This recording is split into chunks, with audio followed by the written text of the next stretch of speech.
do you have like a criteria or standard that you kind of abide by that tells you, oh, you know, this salah was very, like, it was very good, it was a very amazing salah. When you leave your salah, basically, how do you kind Hmm. of realize or tell it was a good salah? That's the first question. And then I've got one more. So we obviously know that hadith where the Prophet sallallahu alaihi wasallam, I think it was a companion, I don't know who it was, he told them to, you know, go back and pray, you have not prayed. Hmm. That hadith, yeah. So from your perspective, what makes a poor quality salah that requires a person to go back and pray? Hmm. Very good. Okay. Thank you for your questions. So the first question was to do with, it was a nice question, is to do with basically like, once you finished a prayer, like how do you evaluate it? Like how do you know how it went? Well, firstly, within the question, there's a reminder for all of us to at least do that. Take a moment to reflect on what just happened, okay? Think about what's just happened. Think about what you felt was sort of the positives, if you like, right? Because we're all going hopefully on this conscious process to try to really improve. So we need to be paying attention to what's going on and evaluate. So where were we engaged? Where did we feel like, you know, yes, things have really improved in this, the way I began, or the way I was in my prostration, or my understanding of this particular phrases. I was quite present this time when I was saying it, whereas before I wasn't. So recognize those things that are improvements and positives. And then think about, well, what are the things that, you know, could have been better? Oh yeah, I did catch myself, you know, just saying the Fatiha without really thinking. You know, maybe the first one was fine, but then after that, it just came out, alhamdulillah, rabbil alameen, da, da, da, da, da, as I've been used to, and I wasn't really feeling that one as much. So you can think about these different things. So the level of engagement that you have with the various phrases, etc. And then the other point then, which is related to the second question, is like, how calm was I in the prayer? You know, I try to distinguish between the issue of focus and the issue of tranquility. Okay, you can be focused in your salah, perhaps, but still a bit agitated, right? Still feel a little bit rushed. So you can be focused, you can know what you're doing, you can actually be concentrating on the things that you're saying to a certain degree, but you have that awareness, but you might still feel a degree of agitation.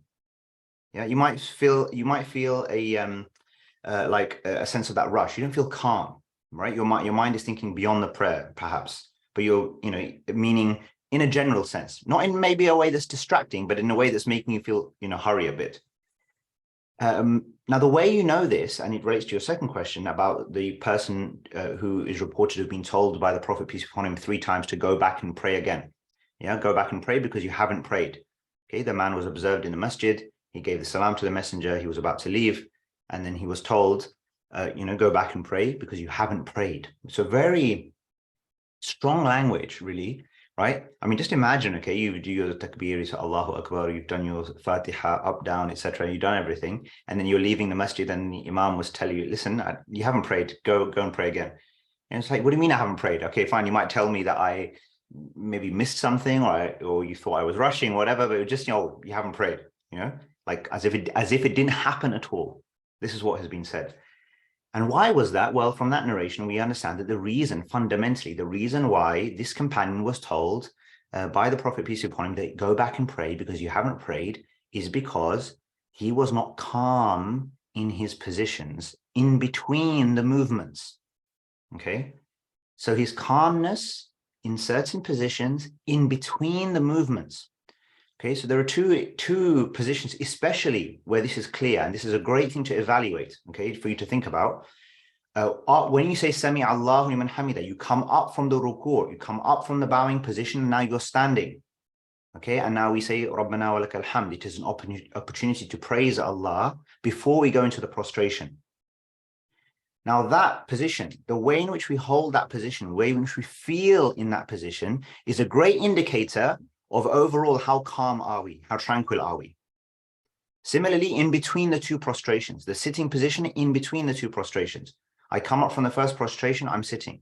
How quickly do I go into the second prostration? Or even if I'm sitting, because I'm aware of the fact that my bones, you know, should be still, right? My body should be still before I move again.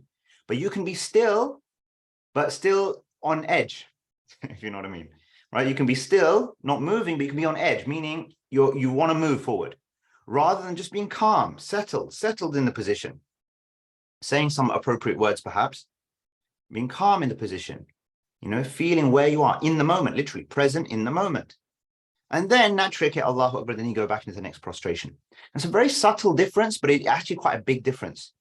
Okay, so from the outside or from a feeling standpoint, it's a subtle thing, but it's a very significant difference in terms of state. There's this amazing idea about, we talk about being in the prayer, you're meeting Allah. But there's also the idea of meeting Allah or finding that connection point in each position. Don't move from one position until you feel like you've connected in that position, if you know what I mean. Yeah. So so that involves being settled, expressing yourself properly, feeling that you've done that, and then Allahu Akbar next. Okay, you get to the next part. Do that. This doesn't mean it all has to be long, by the way. Right? It just needs to be calm, considered, and move forward. And these are great things to think about when you're evaluating your salah.